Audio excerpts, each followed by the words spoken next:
এখানেও দেখো উচ্ছে রয়েছে, এখানেও কোনো উচ্ছেটায় কোনো ফুটো নেই, একদম ফ্রেশ।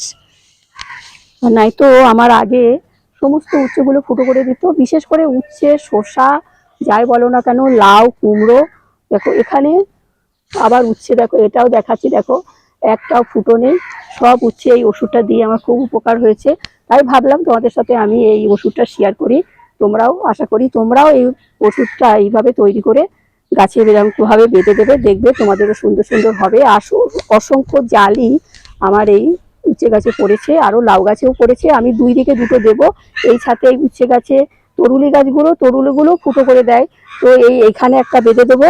আর আমার ওইদিকে ছাদ বাগানে ওইদিকে একটা লাউ গাছ আছে, তো চলো ওই লাউ গাছটা ওখানে একটা বেঁধে দেবো, দেখাচ্ছি তোমাদের। এই দেখো এখানেও একটা লাউ গাছ ঢল ঢল করে উঠছে।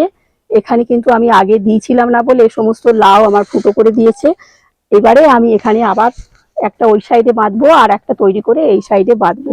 লাউ গাছের এখানে একটা বাঁধবো।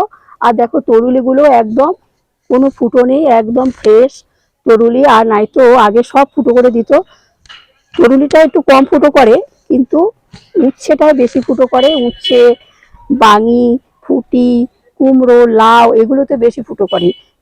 উচ্ছে তো বললামই সমস্ত, এগুলো সব ফুটো করে দেয়। তো আমি এই ওষুধটা ব্যবহার করে আর ফুটো করছে না।